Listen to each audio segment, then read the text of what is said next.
2 caveats before I start. I am at Monzo now, but as you mentioned, I was at the British Heart Foundation before this. So I don't want it to seem like I just assume that the way that Monzo works is the only way to work, or that I think this is easy to achieve. But I think it's really important, so please approach it with that in mind. And the other thing is, this isn't just kind of millennial gimmicks for a new startup. Our digital workplace is essential for us to have competitive advantage, and I really believe it's been intrinsic to our success over the last 4 years. So yeah, you'll see some emojis. It's more than that, essentially. As I said, I'm Amy. I'm a product manager at Monzo. Hopefully you've all heard of us, but if you haven't, we are a challenger bank, and we're trying to disrupt the sector by moving basically all of your banking online, making it easy to access in apps, and doing away with traditional kind of branches and checkbook style of banking. So what does a product manager do all day? This is me, often, at the desk. My job is to discover a product which is valuable, useful, and feasible. So easy, right? Not at all. We try to use user and business insights to determine the products that Monzo should be building. My role is to define that strategy for growth and then sell it into engineers, designers, and testers to encourage them to build the best possible vision of what Monzo could be. This is kind of the Instagram versus reality version. So Brandon Chu is a product manager at Shopify, and he sums it up quite nicely in this Twitter thread that he did, which is basically having a huge amount of accountability for the product itself, but very little leverage on how it gets built, which is a fun task. So having a digital workplace gives me the best chance of communicating and coordinating with my teams, and is essential for success. What does the digital workplace at Monzo look like? The majority of my team is based in London, in Moorgate, but we have 2 permanent remote workers. One is in Andover, and he's an engineer, and we also have another engineer in Wales. As a company, we also have a customer support office in Cardiff. We have one in Vegas, and Monzo US just launched, so we have an office in LA. And then we also have a bunch of remote workers, so we have people all across Europe who are permanent members of some of our teams. So basically every team will have at least one distributed worker within it. How do we work together? Our main communication tool is Slack, which is a kind of instant messenger service. We use Notion, which is a kind of online document creation and management platform. And then all of our meetings are conducted via Google Hangouts. We rarely use email to communicate with each other. We don't have the traditional dial-in conference calls, and we don't create documents solely on our own desktops. I think the first time anyone ever uses a printer is when they need to do their boarding passes for their holidays, and it's usually about 3 months into the job. So just to give you a bit of a picture of the inside of Monzo, so for those of you who don't use Slack, as I said, it's kind of like an instant messenger platform. You have channels which look a bit like this, and you would set up a channel based on a team or based on a project that you're working at. If you join one of these channels, you can see every message that was posted in it before. Most of our channels are public, so you can see the lending staffing one is private, so we are able to section some things off if it's not kind of suitable for the whole company, but we default to transparency. So all of these are public. If you had an interest in lending counsel, if you had an interest in the analytics that are coming out, you can just join that channel and see everything that's being posted and what everyone is talking about. If you're about to start a project, you can set up a channel. You can invite anyone from the company within it as well. So it's really easy to align the right people around the problem. Within a channel, we do posts like this. So this is our marketing manager. He was working on some pages, some content pages for our loans. So I work on loans at Monzo.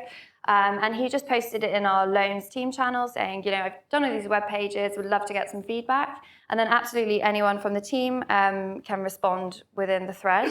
So this means he's getting feedback not just from people that he reaches out to, but anyone in the team who's interested. So our engineers are picking up spelling mistakes, and I was able to look with fresh eyes and say, I'm not sure if that image is quite right there. So you get feedback from a lot of fresh eyes, and you get feedback across the company, which means that the work that you put out is a much higher quality.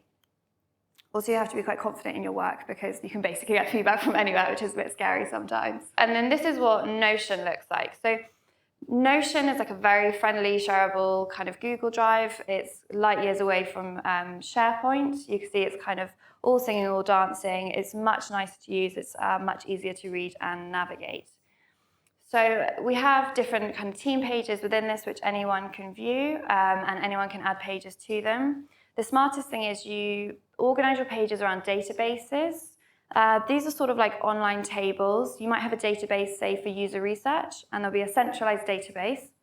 You can then pull this database into your team page. So you have your centralized database for user research. You pull that database into your team page, and you can just filter by any of your team's user research. This means that in lending, we're not doing user research, which then someone in, say, growth would never see. It means we have a centralized database, everyone can see the user research which is going on and the research which has been done, which means you don't have duplicate efforts, you don't have kind of user archetypes developing all over the company without any kind of central view of what's going on. So yeah, I think the main thing here is that we avoid information silos and we avoid it being impossible to see what other teams are doing, which is really important as well because a lot of the engineers, the designers, product managers move around teams a lot. So the quicker you can see what everyone else is doing, the quicker you can get up to speed and really understand the context. So just go through some of the benefits. Transparency is the main thing. So Monzo defaults to transparency, which means if you're going to make something private, you have to have a really good reason for doing so. People can see which channels are being set up and they can join them and they don't need to wait for that invite, which means if you think you have relevant information or you can add value, you can just jump straight in and you don't need to wait for someone to CC you into an email chain, which you then have to track back to try and figure out what on earth is going on. People can also see conversations happening in different teams and you can see decisions being made. So even our senior executives, our exco, have a channel where they share the notes from their meetings. So decisions that are affecting my team, you can understand exactly the thought process that is going through there and you're encouraged to comment on it as well. So it's a much more collaborative environment. I think speed of execution is one of the key benefits for us. Because of this transparency, it means everyone has the context they need at all times, which means we can make decisions much more quickly and get to market much faster. Especially seeing as we are scaling rapidly with all of our new joiners, they can get access to all the information, all the proposals, all of the documents they need without having to navigate SharePoint, without having to request access and wait days or try and figure out who owns the document, or if that person's left, then it's just resigned to history.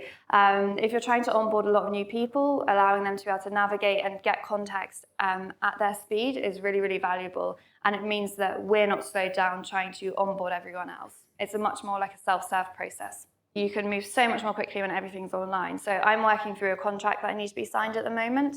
I can do a shout out in the relevant channel and say, has everyone seen this who needs to see it?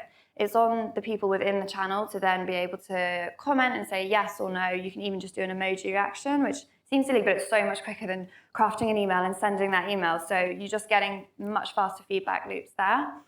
And if someone does need to give feedback, they can just do it straight away. Also, when we're sending out email campaigns and things like that, obviously you always need sign off from lots of different teams.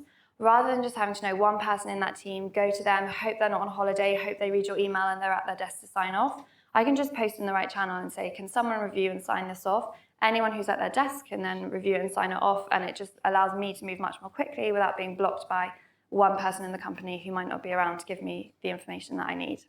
All of this is really important because we're trying to scale at pace to do something which is genuinely different in the market, to meet all of our users' needs. We're getting loads of information at once. We need to be able to innovate quickly, move quickly, and go to market quickly to keep our competitor advantage. So this is absolutely paramount for us. So not only can we communicate faster, I think we communicate better. For one thing, if you don't have email chains, then you never have the passive-aggressive, as per my previous email. So it's nice to not have to read that twice a day. I also think people are better behaved because you know that anyone in the company can basically read your messages. You suddenly realise that you don't want to be too passive-aggressive or sassy, and people are a lot more friendly. There's also a nice editing feature, so if I just dash out a message to my team, I can always go back and edit and be like, please, thanks, this is great work, da, da, da. So it's just a lot more human interaction rather than just a very carefully crafted email, which sometimes seems dry and kind of puts that weird kind of workplace barrier between people. Another thing that we have on Slack is we can set up Slack bots. So these are just automatic posts that come up.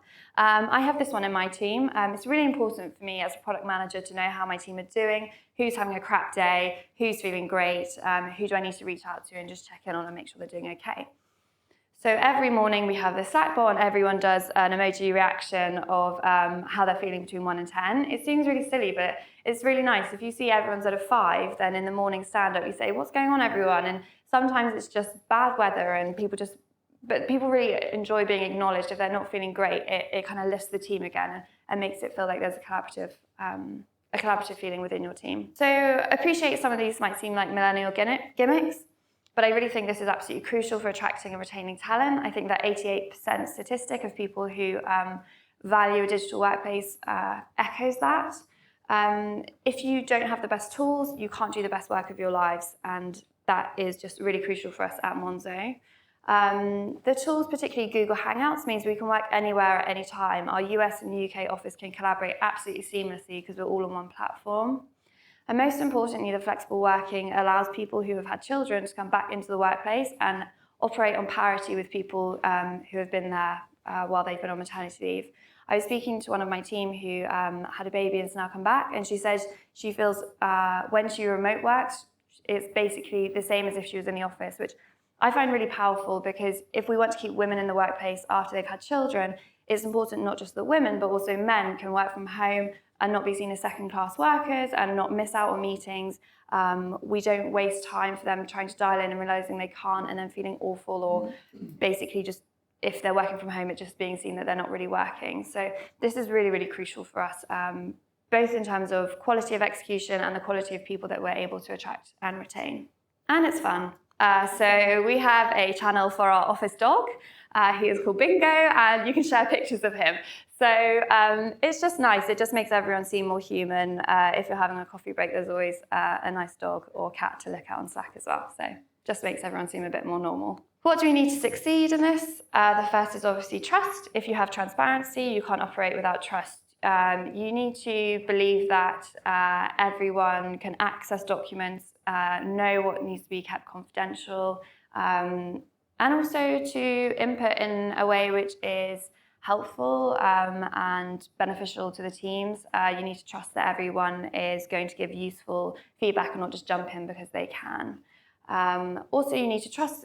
You need to have high trust that your distributed workers are working. We all believe that our teams are, but I've heard from in the room, there's often a sense from other people in your company that if you're working from home, you're not really working. That does not work if you're having a digital workplace. You have to believe that everyone is doing great work no matter where they are. You need to have the right setup. So every single one of our meeting rooms has a TV and AV in it. It's really frowned upon if your meetings aren't remote friendly. So if I ran a meeting where everything was on post-it notes and on whiteboards, I would get feedback from my team saying this isn't fair, this isn't remote friendly. So you need to make sure that people who are distributed can see what's being shared, that they can hear what's going on. We also record meetings, so if you have to go home for an emergency or if you can't make that meeting, you can listen back into it. All of these things are just fundamental if you are really going to stick to having a digital workplace. You need to have a commitment to change. So working at the British Heart Foundation, we went through a massive period of digital transformation, and not everyone was always bought in at the beginning. So you'd have some people on Slack, some people on email, some people on Link, and it's just impossible. Everyone in your business needs to believe that this is the best way to succeed and the best way to operate. And if they don't, you're really never going to get the traction you need to make this work. And this is from all of the business. So I'm talking about digital, but our lawyers will go on Notion and give feedback on online proposals. You know, it's everyone in your company needs to behave as if this is the right way to be working. Otherwise, it's just never going to take off, and you're just going to end up with silos of people who are digital and people who refuse to commit. And you need focus. So the Office Dog channel is obviously delightful, but you can't just spend all day on there. So there's loads of information being shared all the time. There's loads of channels going on. They're always pinging off. So it's really important to instill some discipline in your teams and make sure that you still have the ability to focus on the task in hand and you're not getting distracted by all the noise elsewhere in the company. Hopefully that's been a useful summary looking at the insides of Monzo. I think we're now going to have a bit of a chat and Q&A so you can ask questions about how it works in practice.